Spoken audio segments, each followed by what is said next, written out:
Hi, everyone, and welcome to the Delivering Dunamis podcast, where we are inspiring transformation through the strength and the power of the Almighty. My name is Matthew Deibler, and I'm your host. And today, I want to touch on a subject, and I'm going to give you the title. The title of this episode is Control Freak. Sounds a little funny, right? But actually, this is quite serious.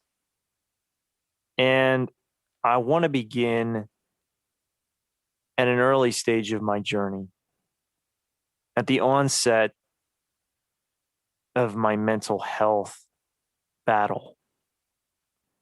So, by early adolescence, I was experiencing unsettling thoughts, obsessive-compulsive thoughts that were just persistently plaguing my mind. And they led to a lot of very uncomfortable emotions, which I've shared with you before, shame and guilt, the primary two. I really felt as though I had to accommodate them, even though in many ways I questioned them. I did not accept them as my own. They were so uncomfortable that they began to influence my behavior. I felt compelled to oblige.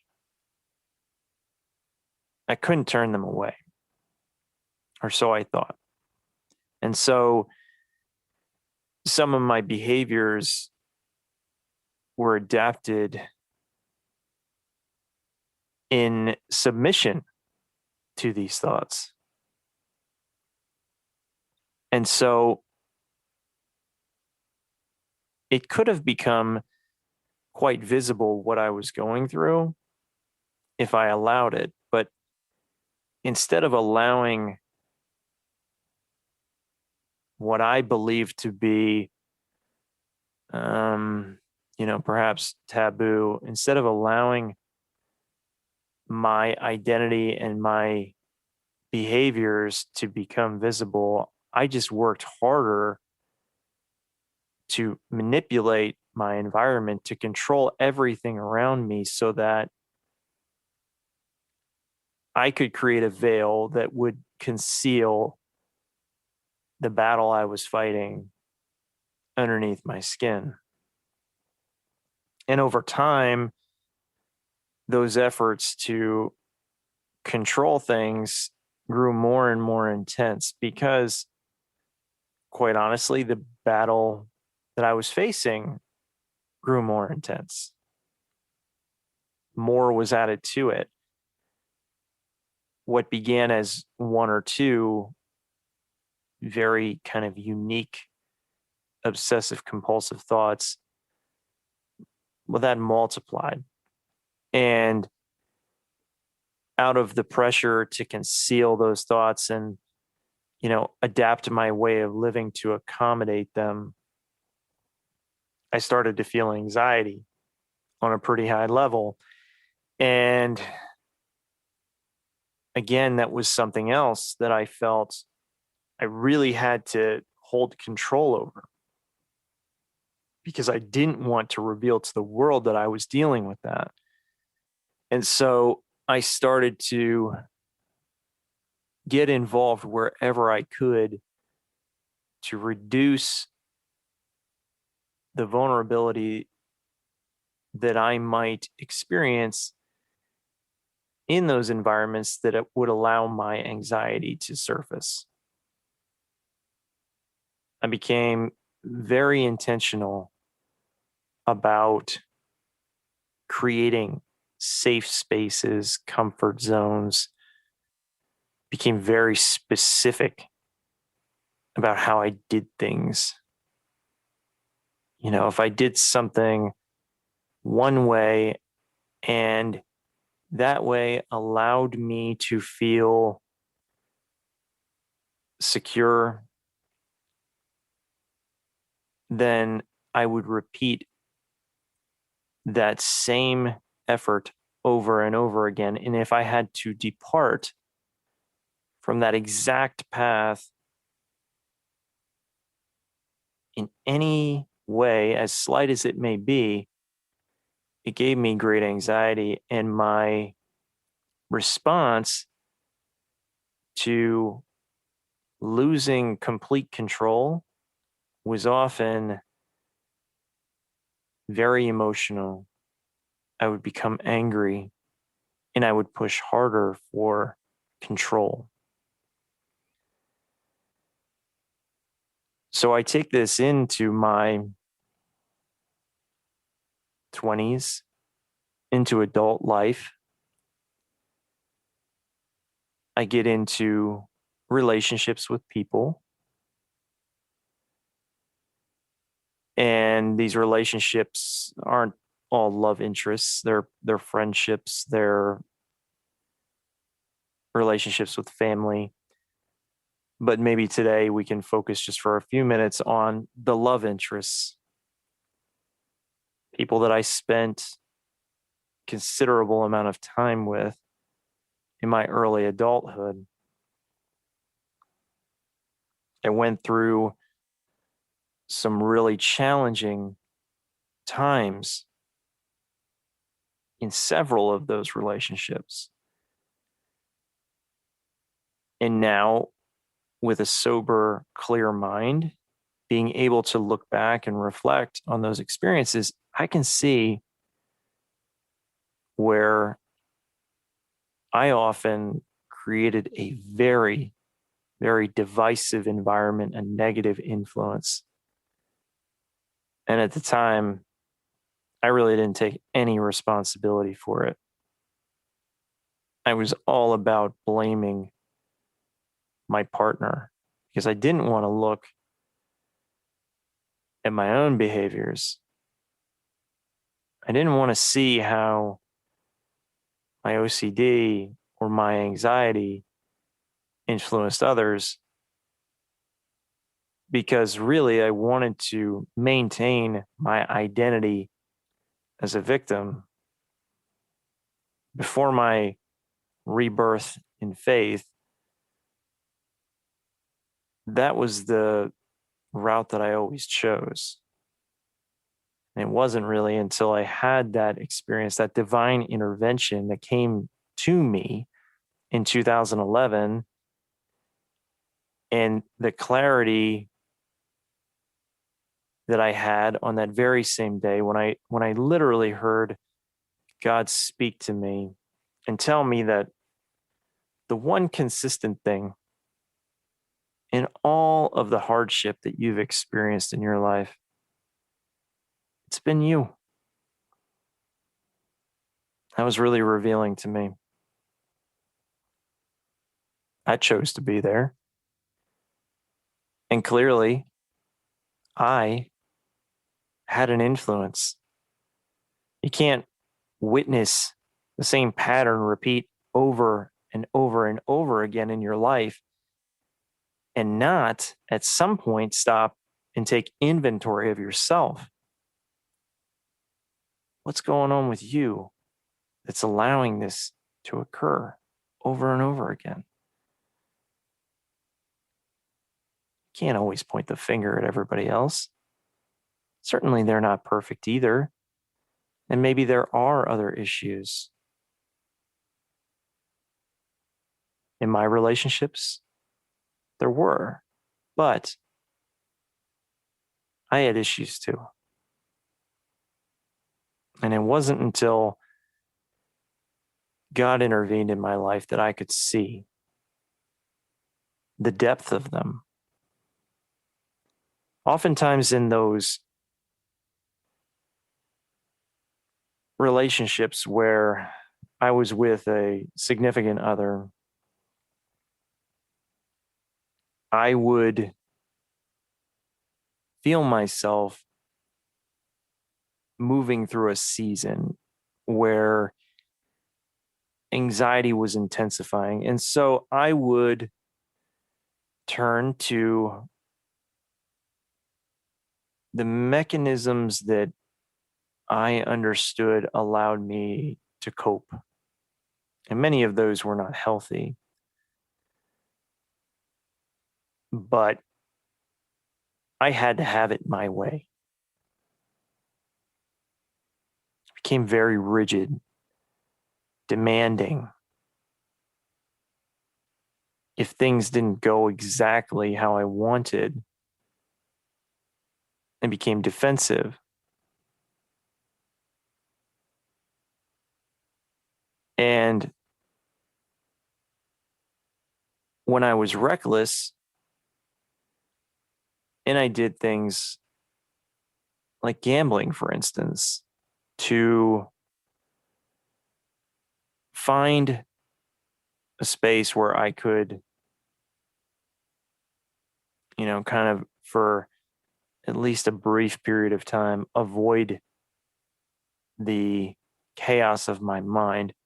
When I was reckless and I did those kinds of things, and I lost,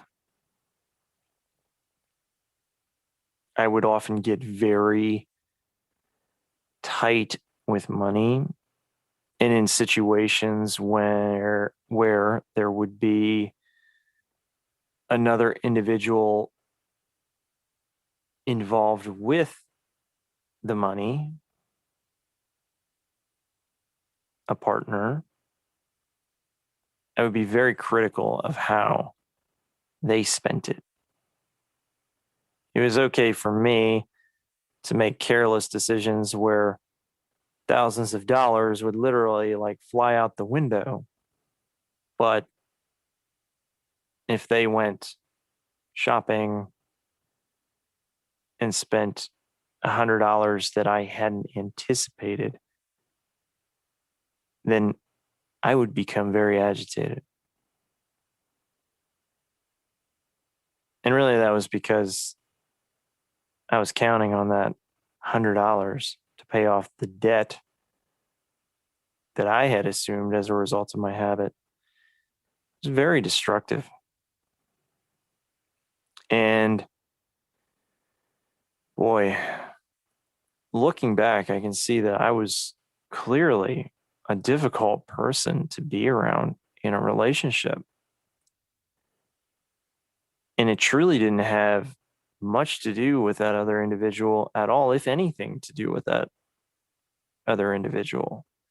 It was more so that I was constantly battling inside, dealing with the obsessive compulsive thoughts and the anxieties associated with them and addiction. I was allowing my mental health journey to influence the way that I handled everyday life with those who are close to me. And I didn't want to own any responsibility for that. In a sense, I had been doing it for so long that I had convinced myself it was okay. And when I did it independently, when I manipulated my environment alone, I didn't really have anybody to answer to. But the problem was, as I got into adulthood, I took those behaviors and I spread them into the lives of others. And it created a lot of turmoil. I was a control freak. I know freak's not a nice word. Perhaps it's not the best word to use, but I'm not sure how better to describe it. Now, fast forward. Let's talk about the dunamis, the power, the redemption that God introduced into my life. In 2011, when I had my rebirth in faith, the night that I fell at God's feet, the night that I said I've exhausted everything I know in my own strength to get well, and I'm ready to die. So either take my life now or take me and do with me according to your will. The night that I made that request of God, he began to act immediately. He sent his Holy Spirit to me. And instantly I felt this affirmation wash over me. It was the words, let go, trust, believe, faith. When I got off of my knees, I ran to my computer. I opened a Word document, and in big, bold letters, I typed out those words, let go, trust, believe, faith. And I printed them out, and I taped them to my refrigerator door, knowing that every day I would see them countless times.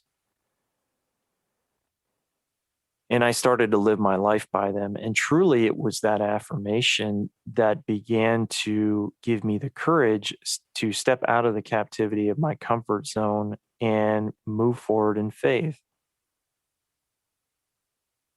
But I don't think it's any coincidence that the first words God chose to give to me in that affirmation were let go. Let go. In a sense, he was reminding me that I had lived my life to that point as a control freak. Remember, in this born again experience, I was saying, I've exhausted everything I know. I tried to win the battle without God.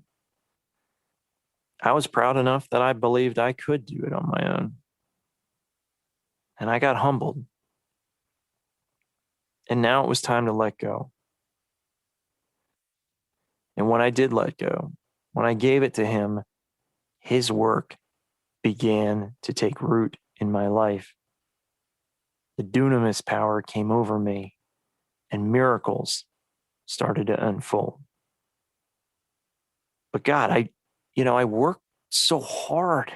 I built this foundation where I created environments to allow myself to sustain some sense of normalcy in the midst of all of this mental health turmoil, all of this anxiety, panic, in the midst of all these unwelcome thoughts that just persistently beat against my brain.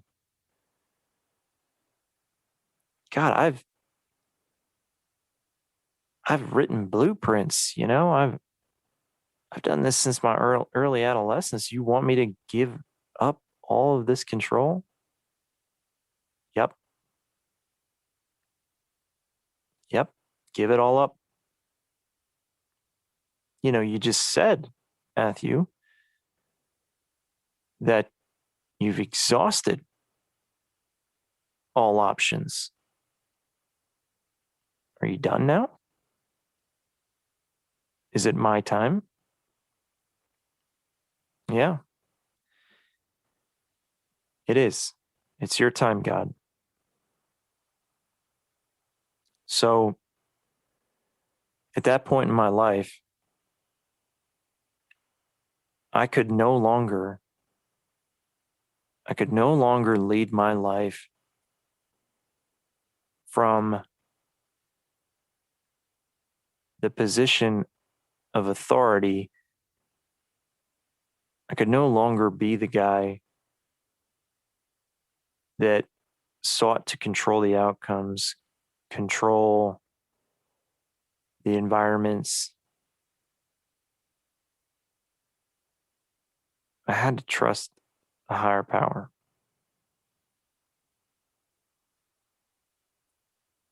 And why? Why did God truly want me to let go? I believe because he wanted me to heal. And as long as I was working overtime in my role as the control freak, I could not allow for his miraculous transformation to occur. I was getting in the way.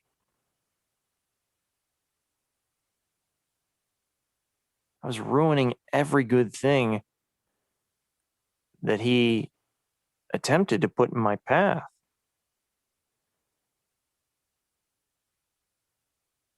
I was acting as though I knew better.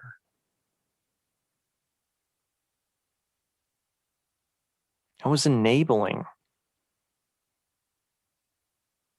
my mental health battle to continue. I mean, it was as though I had resigned to the idea that I'll do this for the rest of my life. This is just how I have to live.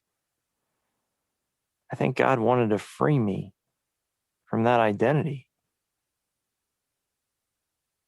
No, you don't need to adapt your behaviors to accommodate this ugly stuff that has taken over. Stop. It's not necessary. I'm going to wash it all away. You won't need to accommodate anything that is not there any longer. I want you to experience true freedom, Matthew. Not just this false sense of security that you feel in the environments that you create, that you establish through manipulation to give yourself a temporary and limited view of peace. No, this was going to be a lasting solution. But if I didn't get out of the way, I wasn't going to see it. It wasn't going to come to pass until I allowed God's work to start creating my future, until I let go of my need for control and let God, let go and let God. Powerful words. Boy, since that time, I've felt so much fulfillment from the experiences that I've had with the Lord and in my life, having stepped forward, trusting Him, believing in His power and His strength, and having faith, even when it seems impossible to do so.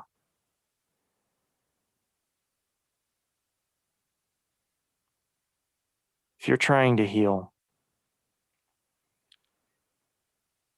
you've got to look at your behaviors. Are you truly wanting to get to the root of the issue? Are you wanting God to wipe the slate clean?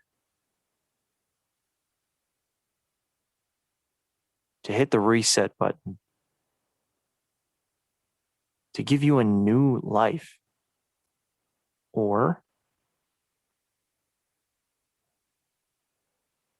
are you far too involved? Are you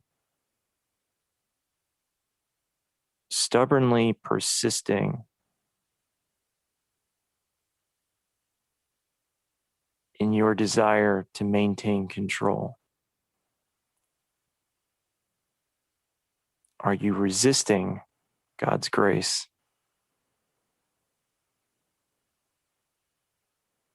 Because selfishly, you just can't let go.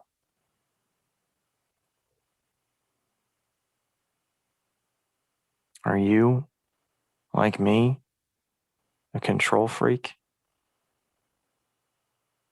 And has that deteriorated your life and your relationships? Is it time for a change? Have you seen these cycles repeat? Have you had enough? Give it to Him. Let go, and you'll be amazed at the work that He will do in your life. Miracles, dunamis power. Enable it. It's there. It's waiting for you. God bless.